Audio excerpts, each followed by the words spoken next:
Railway मजदूर union यूआरएमयू के महामंत्री बीसी शर्मा और साथ ही एनएफआईआर के राष्ट्रीय उपाध्यक्ष बीसी शर्मा जी हमारे बीच हैं।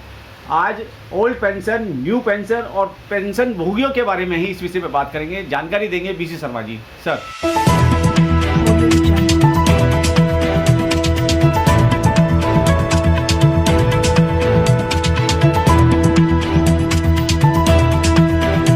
इस न्यूज चैनल पर जो भी वक्ता ने कहा वो उसकी अपनी राय है, जिसकी पुष्टि नेशन न्यूज इंडिया नहीं करता। धन्यवाद।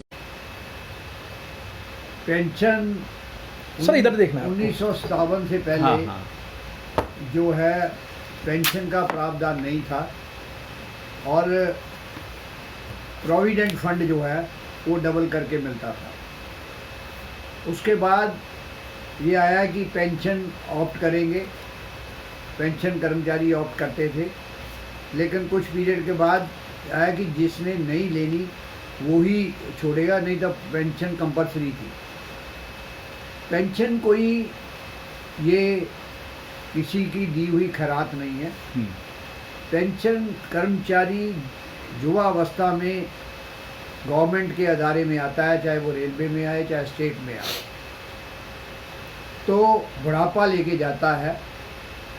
बुढ़ापे का एक सहारा है, मान सम्मान से अपने बच्चों के सामने जीने का एक साधन जो है उस समय गवर्नमेंट थी, उसने इसको सोचा और ट्रेड यूनियन एक्ट में ये इसका प्रावधान किया।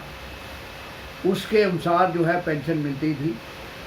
और पहले जो पेंशन थी, चाहे वो गस्टर्ड है या नॉन गस्टर्ड है या किसी भी क्लास में काम करता था, कि पहले लास्ट 10 महीने की एवरेज निकाल के उसकी पेंशन कैलकुलेट की जाती थी। 10 महीने की एवरेज निकालते उस पर पेंशन कैलकुलेट की जाती थी। लेकिन कुछ साल पहले ये हुआ कि लास्ट पे ड्रान जो होगी उसका 50% जो है कर्मचारी को पेंशन मिलेगी। वो पेंशन मिलती आ रही। जनवरी 2004 में और उससे पहले ये डिस्कशन गवर्नमेंट ने की और उसने कहा जी पेंशन का खर्चा बहुत आता है, इसलिए कंट्रीब्यूटरी पेंशन होनी चाहिए।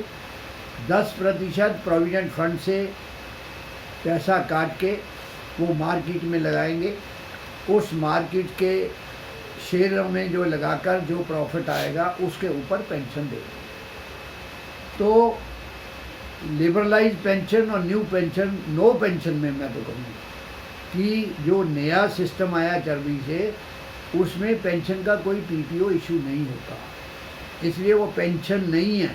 ये गवर्नमेंट का नाम जो है, गवर्नमेंट गलत इसको नाम यूज़ कर रही है। ये नो पेंशन स्कीम है, ये एक एक्स ग्रेशिया है। तो इसलिए जो पुरानी पेंशन थी, जो पुराने आदमी हैं, बाकायदा चाहे वो रेलवे हो चाहे स्टेट हो, उनका एक पीपीओ पेंशन पे ऑर्डर इशू होता था जी। इनका कोई पेंशन पे इशू नहीं होता। इवन पुराने आदमी जो थे उनका अगर उनकी डेथ हो जाती थी, उस पीपीओ में फैमिली पेंशन का मेंशन होता था कि उसको इतने साल तक 30% मिलेगी, ये कम होगी। फैमिली को पेंशन का प्रावधान भी था। अब पुरानी पेंशन में हमें जो पैसा रिटायरमेंट पे पहले 55 था, फिर 58 हुआ, फिर 60 अब हुआ, कि जितना पीएफ का पैसा कटता था उस पर जो इंटरेस्ट बनता था वो कर्मचारियों को पूरा पीएफ का विद इंटरेस्ट जो है वो पैसे मिलते थे। अब नई पेंशन स्कीम में कर्मचारियों को जो प्रोविडेंट फंड है वो 60% जो है उसका रिटर्न होता है और 40% गवर्नमेंट रख लेती है कि हम इसी के ऊपर आपको पेंशन देते हैं। और इसके साथ साथ फैमिली पेंशन का कोई प्रावधान नहीं। न्यू पेंशन को पॉलिसी न्यू में पेंशन में फैमिली पेंशन का कोई प्रावधान नहीं। जी। नंबर 3, पुरानी पेंशन में एम्प्लॉई जब नौकरी कर लेता था, 33 साल क्वालिफाइंग सर्विस थी, जो आज 20 साल है, तो 16.5 महीने की उसका वेतन मिलता था ग्रेचुटी के रूप में। अगर एम्प्लॉई पहले डेथ हो जाती थी तो उसको फैमिली को मिलती थी। जी। तो ये नई पेंशन स्कीम में ग्रेचुटी का कोई प्रावधान नहीं, फैमिली पेंशन का कोई प्रावधान नहीं। इवन पुरानी पेंशन में अगर विडो भी एक्सपायर हो जाती थी, उसकी अगर अनमैरिड डाइवोर्स डॉटर होती थी और बच्चे होते थे जो अभी जॉब नहीं करते, उनको भी पेंशन का प्रावधान था। नई पेंशन स्कीम में ये कोई प्रावधान नहीं है। सर, और इसके साथ साथ पुरानी पेंशन में मिनिमम पेंशन की गारंटी है।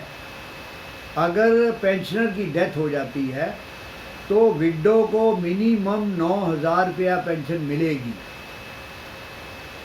पहले 1200 होती थी, उसके बाद ये बढ़ी। और नई पेंशन स्कीम में जो कोई प्रावधान नहीं है, मिनिमम पेंशन की कोई गारंटी नहीं है जी। तो इतने जो है फलाह होने के बाद गवर्नमेंट ये कहती है कि नई पेंशन स्कीम बढ़िया है, जबकि हिमाचल में जब अभी हुई तो हिमाचल गवर्नमेंट ने जब पेंशन रिस्टोर की उन्होंने कैलकुलेट करके बताया कि नई पेंशन स्कीम में गवर्नमेंट को ज़्यादा पैसे देने पड़ते हैं, पुरानी में कम। तो स्कीम जो पुराने वाली है वो अच्छी है और एक बुढ़ापे का सहारा है। नई पेंशन स्कीम में जो नई जनरेशन आई है उसको ओल्ड एज में आके ज़्यादा से ज़्यादा 9,000-1,500 से ज़्यादा पेंशन नहीं है, जिसमें एक मियाँ बीबी अपना गुजारा नहीं कर सकते। इसलिए पुरानी pension Press the bell icon on the YouTube app and never miss another update.